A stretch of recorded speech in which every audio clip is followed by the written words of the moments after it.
Hey guys, what's up? Welcome back here to today's edition of Intuitive Angling, and really appreciate you guys coming by the channel to check out today's episode. And guys, today I want to talk about something that is all too common that everybody experiences. I don't care if you're just starting out fishing or you're intermediate or if you're a pro angler. We're going to talk about why sometimes bass don't bite. This is a topic that the more understanding you have about it, the more that you can maybe make some adjustments in your approach to maybe counter that.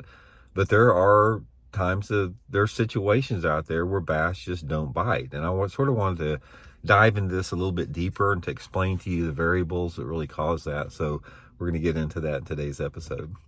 Also, guys, for get started, quick invitation. Anybody interested in booking an on-the-water lesson with me, all you got to do is go to my Facebook page, Randy Blaukat Professional Angler, shoot me a private message, and I'll get you guys set up for that.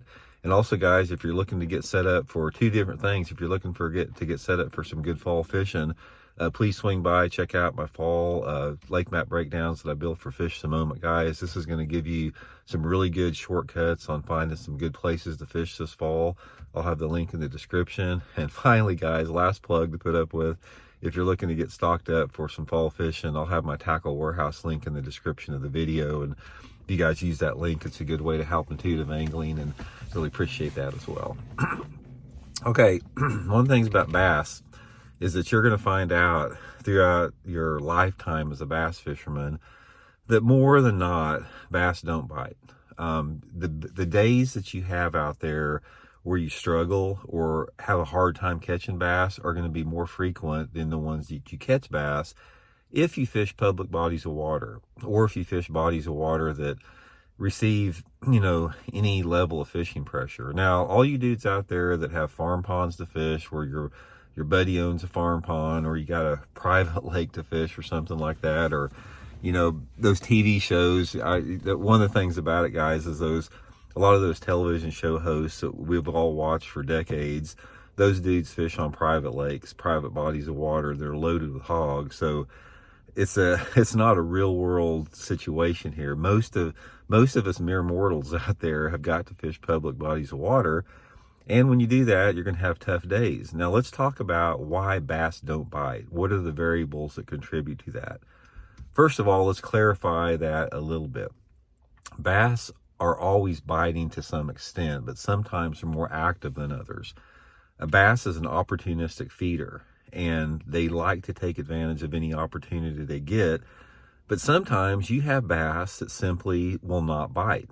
And let me give you a prime example of this. This is something you'll experience at some point if you haven't already. Let's say you're fishing some type of a clear water lake and springtime of the year, or sometime when the fish are up shallow.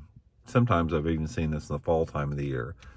I have seen thousands of different situations like this, or thousands of different times over the course of 50 years, that I'll be fishing down a bank, clear water, and you see a couple bass swimming down the lake, or swimming down the bank. They're in 2 or 3 foot of water, just swimming down the bank. Some of those bass, you can lead them like with a wacky rig and throw like 10 foot in front of them, and that bass will charge over there as fast as they can and grab that worm. They'll just, like a speeding bullet, they'll go over there to that thing. And then the next bass, you may go another 50 foot down the bank, and you'll see another bass swimming down there, and you'll throw that wacky worm in front of that bass again. As soon as that wacky rig hits the water, the bass will dart away from it like it scared the crap out of it as fast as it can. And then you have some bass, you'll throw the wacky rig, maybe you go down the bank another 20 foot, and you'll see another bass, and you throw that wacky rig to that bass, and that bass will swim over to it and look at it and just swim away from it. So, therefore, I have seen this all on the same bank before. You got different moods and personalities of the bass, and that's a prime example of 3 bass that have different moods and personalities. One of them wanted to eat it, next one got scared of it, the next one was just sort of a casual observer that was uninterested. If you watch many of my videos, I talk a lot about moods and personalities of the bass. Probably the only channel on YouTube that you hear people talking about that. Because bass, guys, they're just like humans. I mean, bass are very similar in the terms that they have different personalities, and they have different, moods and frames of mind, just like we do. That's one of the things you have to realize, is that with that, before getting into the other variables we're going to talk about here, realize every single bass is unique to itself. Every single bass is an individual. So one explanation is not going to fit everything. That is super important to remember. And that's one of the things that is going to, it's going to show you and convince you that nobody has all the answers with this. And bass are mysterious creatures to a large degree, and that is good. Don't ever think that just because you don't understand why a bass did that, like the three examples I just gave you, if you don't understand why that is, don't it's not a big deal, because we want that. It's like, that's one of the reasons I'm so against, the cheater box and bass fishing, is it takes away that mystery and that magic and the unknown of the sport. You don't ever want to get rid of that, because once you diminish that and once you get rid of that, it's just not the same. It's sort of like, let me give you another equation to this. For, I know we're getting off the topic, but I'll get back on it here. Let's say, for example, the state of Alaska we have. I probably will never get a chance to go to the state of Alaska, but there's something that is very therapeutic to me to know that we have millions of acres of wilderness up there that is untouched, and unless some greedy freaking politician opens it up to development, it's always going to be untouched. And there's something that, knowing that that's okay and that's going to be like that, is a big deal for everybody. And it's the same thing with the bass. Just knowing the fact that we don't know everything about the bass, it should be very comforting to you, and very it's very special. So anyway, let's get back on the topic here. Why is it that bass don't bite? What's the deal? Why they don't? There's a lot of variables to this that depend upon it. First of all, it could be some type of a subtle water clarity change. Let's say that we're out fishing, on Wednesday, and you caught a good bag of fish, and then all of a sudden, maybe Wednesday night, a storm rolled in, and you got 20 or 30 mile an hour winds, maybe you got a little bit of rain, and the area that you're fishing, let's say the day before the storm, you had like 3 foot of clarity. Now, since this wind churned up the water and it rained a little bit, you got 2.5 foot of clarity. So you got a water clarity reduction in that same area. Particulate in the water, less visibility. Sometimes that will have an impact on it. Sometimes that the bass, they may have fed up, anticipating that storm coming in, because they know when a frontal system's coming in. There's markers like, barometric pressure and different type of light intensity changes that they usually feed up. And then once that comes through, the feeding window or the feeding scenario may not be quite as optimal, so they just choose to become inactive. The same with like fishing pressure or boat noise. Let's say, for example, you're back out there on Wednesday again, and everybody's at work, and there's not that many boats on the lake, not many people moving around. And then say 3 days later on a Friday, here comes everybody off work. You got boats all over the place. You got jet skis. You got bass boats, you got trolling motor noises. It's an environmental change. So those bass will not bite, because that's not an optimal feeding situation. They pick out optimal feeding situations as an evolutionary process, because bass have been on this planet, the largemouth bass lineage, for over 3 million years. You don't survive as a species on this planet for 3 million years unless you evolve and you're adaptable to your environmental changes. Therefore, they pick up on this really quick. So those aren't optimal conditions, and they quit biting. So, noise decibels, activity on the lake, environmental weather changes, something like that. Environmental weather changes, it also has to do with like different type of pressure systems, different type of, barometric pressure, wind directions. A lot of it can be like, you've got a bass that is set up in a position where you have a rising barometric pressure. You maybe have a 5 mile an hour south wind or something like that. Optimal feeding conditions for them. And then a couple days later, you get this bad frontal system come through. Barometric pressure, changes completely. The wind direction changes completely. The sunlight intensity changes completely. all those factors leading together sometimes create optimal or negative feeding situations. These are the reasons that bass won't bite sometimes. And most of the time in this situation, it is something that you don't have any control over. It's an uncontrolled variable, and that's just the way it is. Now, given that situation, that is not one shoe that fits all. Bass are always biting every single day of the year to some extent. They may not be super active and super aggressive, but there's going to be enough bass out there that you can get to bite from other aspects of what causes them to bite the lure aside from being hungry. Let's say in an optimum feeding situation, a bass is actively biting and actively feeding because they're hungry.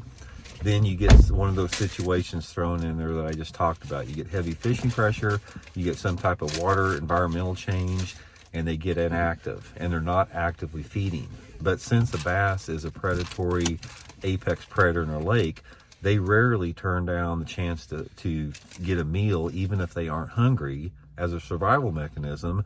So you have to rely on other sensory aspects of their being to trigger that strike. Now, hunger is one reason a bass will bite a lure. Another reason is out of curiosity. Another reason is out of competition, anger, just other factors, some type of reaction strike. A bass has evolved to survive and feed as much as they can. And a lot of times, let's say, for example, you have a bass on a stump, and this bass is living on this stump. And if everything is perfect out there and they're in active feeding mode, anything that you pull past that stump, a crankbait, a spinnerbait, a jig, whatever, they're going to dart out and get it. If you throw a crankbait or a jerkbait past that stump, they're going to swim out as fast as they can from that stump or that jerkbait, or from that stump, and they're going to grab that crankbait and that jerkbait. But after a negative feeding situation, they may not want to actively chase that. They may want something barely moving along the bottom where they just have to barely move and swim out and suck it in. The mood and the personality of that fish, you don't really know what it is, but one of the things that I have found about it is if you have a bass that's in a negative feeding mode and you're trying to trigger them from some other type of a strike, that's when you want to use a fast moving lure with a stop and go retrieve, multiple presentations to one piece of cover in order to trigger those primal feeding instincts that aren't coming from hunger. So in other words, let's say we've got a bad front that's come through. Everything is all messed up. The water's churned up a little bit, and we got our bass living on that stump. I have seen a lot of times where you could take like a crankbait and you can throw that crankbait fast past that stump, not 1, not 5, not 10 times, and you're never going to get a bite. But you come past that stump 30, 40, 50 times from several different angles. Like you throw it from one angle, you get on the other side of the stump, throw it from another angle, like boom, boom, boom, boom, boom, just repeated cast to it. Sometimes that bass will just get so irritated that it'll just dart out there and get it, even if they aren't, feeding actively. And then other times, like I said, they're opportunistic and they may not be in a really active chasing mode and they want something very, very slow. So this may sound a little bit like paradoxical, but the main thing that I want to try to convince you here is if you're in an area that has good cover and good water depth next to it, and you're pretty confident that there's some fish in this area, say you caught bass in this area 2 or 3 days before, and then you're there on a day when they're not biting and you just think they're gone, they're not gone. All you have to do is you have to figure out what is going to trigger that strike from a non-feeding perspective. And that can be your lure, your lure profile, the color of the lure, the speed of retrieve of the bait. You just have to experiment. And that's sometimes it works and sometimes it doesn't. More than not, it usually works. But overall, like I said, you're going to have days out there where the fish just aren't biting. Just sort of accept that as a reality. And, that's part of the challenge of fishing. Try to figure out how to get them to bite. Sometimes it works and sometimes it doesn't. And it wouldn't be any fun, guys, if you got out there And every single trip you went to the lake, if you caught them, if you ripped them every day that you were out there, eventually you get bored with it.